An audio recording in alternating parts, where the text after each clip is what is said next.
Hello and welcome to a new episode of the Business of Meetings podcast. Today, I want to talk about the value that an event professional brings to the table, especially in the age of AI. And I want to start by sharing a concrete example that I experienced some years ago. There was a big retail company that was preparing an incentive sponsored by three large companies: the leader in FMCG, fast moving consumer goods, the leader in drinks, and the leader in cereal industry. And so I had four people in front of me, and I had five slides from their briefing. Actually, the briefing was to prepare an incentive trip and make a proposal for an incentive trip. And I had five slides, and the two first slides were summarizing their briefing, and the three next slides were a list of questions that I wanted to ask them. So when I was finishing presenting the second slide, I remember Carl, the guy from the drink company, interrupted me and said, "Eric, we didn't invite you to tell us what we already know and to repeat our briefing." And I say, "Thank you very much. That's a fair point. And my point is the following: I wanted to put everything in context. And the reason I'm doing this is that if you don't answer the question I have in the following slides, at the end of the day, you're not going to leverage the incentive trip. And quite frankly, you're going to waste a lot of your money. You might as well throw the money through the window or give it to a charity." Let me explain. And I went through the three slides of questions. And guess what? We won the pitch. We won the business. We didn't win because we had the best even idea. We won because we asked better questions. And those questions, actually, I created a list of questions that I was always using when I was a briefing in front of a client, whether it's an existing client or a prospect. And if you're interested, just reach out to me on LinkedIn and I will send it to you. But the point is, the quality of the question is how we were positioned in a very crowded market. And I think the problem that we have in our industry is that we are too quick to start designing an event. A client call, he'd say, "We need a sales meeting. We want to organize an incentive trip. We're bringing 300 people together for our annual conference." And what happened next? We start immediately talking about where do you want to go, when, how many rooms, what budget, what activities, what speakers, what theme, what technology. And sometimes we didn't even go into the theme questions. And I'm not saying that those are not important questions. Of course, those questions matter, but they come much too early. And quite frankly, by asking them, you're going to position yourself as a logistician, and you're going to be put in a box where people again don't value what we're doing, and we're going to be complaining that we don't have a seat at the table, blah blah blah. So the first question should be, what needs to be different because this meeting happened? What is the strategy that you are trying to execute, and where this face-to-face meeting comes into the game when it comes to the execution of the strategy? What should people know? What should people feel? What should people believe? What should people do differently when they leave the face-to-face meeting? And that's the real brief. So basically, there are two ways you can operate. The first one is the order taker. Tell me what you want and I'll execute it. Or the other one, which quite frankly is the one I recommend and the one that through which we were very successful, is the strategic partner. Tell me what you're trying to accomplish and I will help determine what you actually need. Obviously, you will make the decision because you're the client, but then I will help you with logistics. But the first thing is, what is it that you're trying to accomplish? And there's a major difference between the logistics and the strategic part. So at the end of the day, ask yourself, are your client paying you for what you organize or for what you help them accomplish? And do you think that you can change the way you are selling? Because if the answer is only execution, then I think you have a problem. You have a problem with AI, you have a problem being replaced. And let me share three stories with you about what the client initially asked for and what we identify and help them identify that they actually needed. First one is a consulting firm, the largest global consulting firm that was asking us for a retreat. In fact, what they needed, they didn't need a retreat first, they needed connection. They had two offices, about 350 people, lots of new hire. And so the goal was for the employee to get to know each other, to collaborate more with each other within each of the office, as well as between the two offices.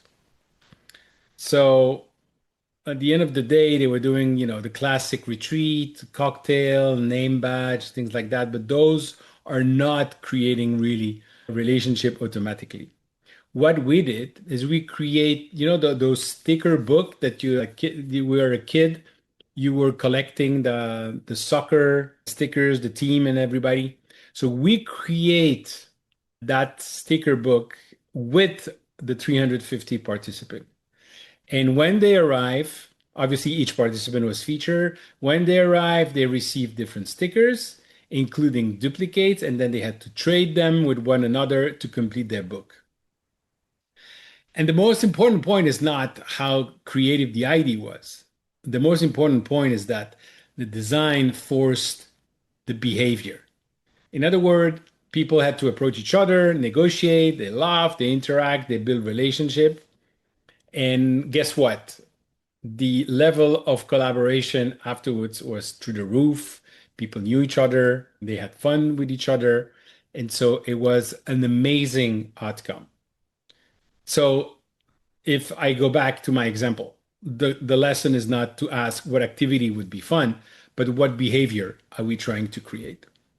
The second example I want to share with you is an insurance company. They ask for an incentive trip.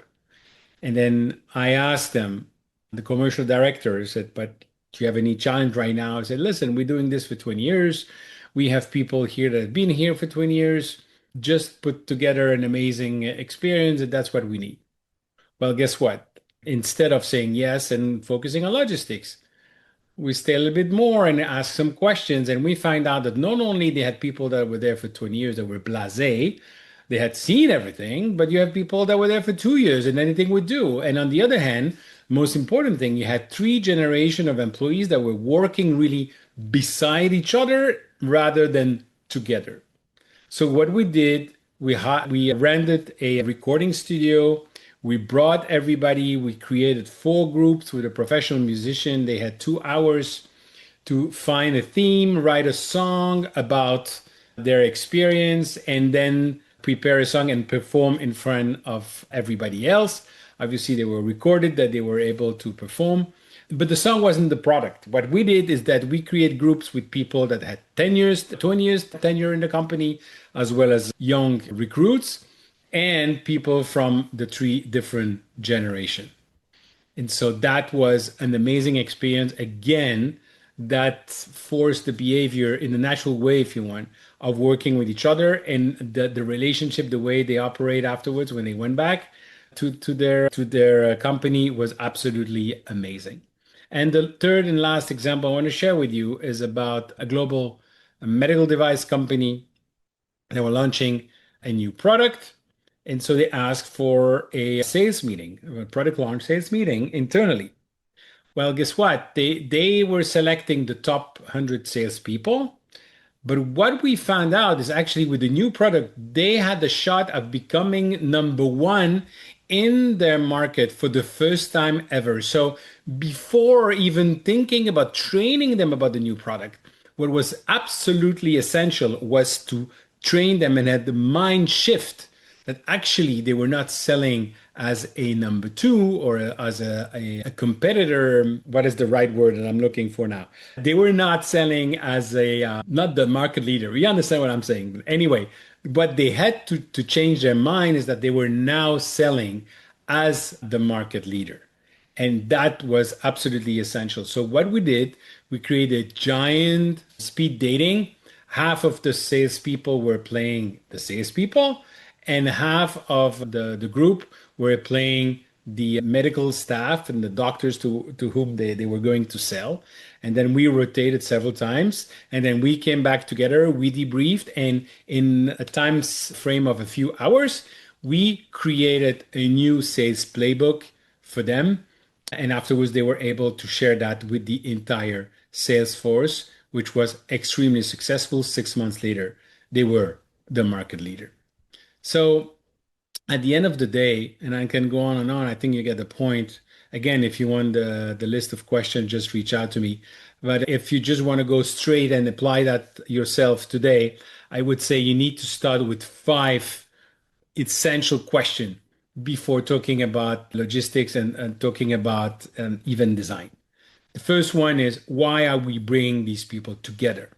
What really does need to happen face to face? Why are we bringing people together? Second, what business problem are we trying to solve? Not what event are we organizing, but what business problem are we trying to solve?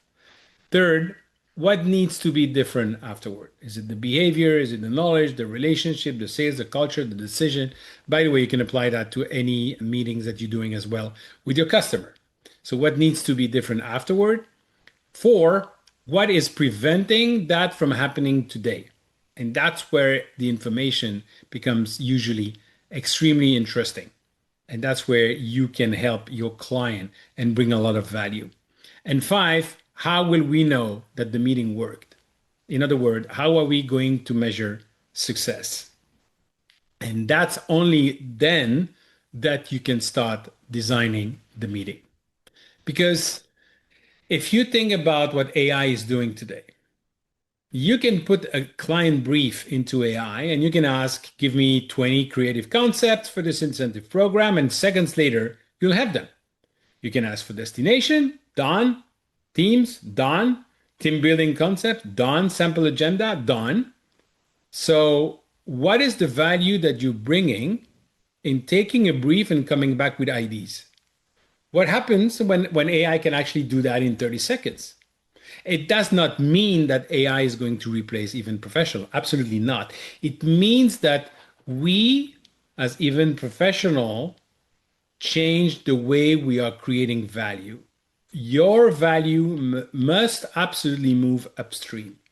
It should go from execution to diagnosis, from answering questions to asking better ones, and basically from logistics to strategy.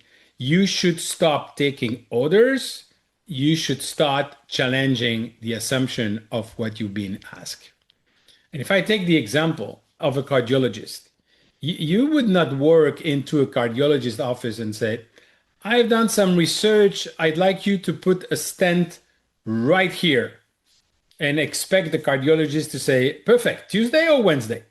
The cardiologist will diagnose first. He or she will ask questions, run tests, look at your history, your symptoms, the context, and then will come to the treatment.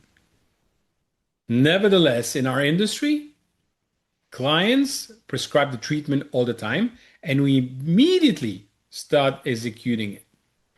We need an incentive trip, we need a conference, we need team building. Okay, maybe, but why? What are you trying to achieve?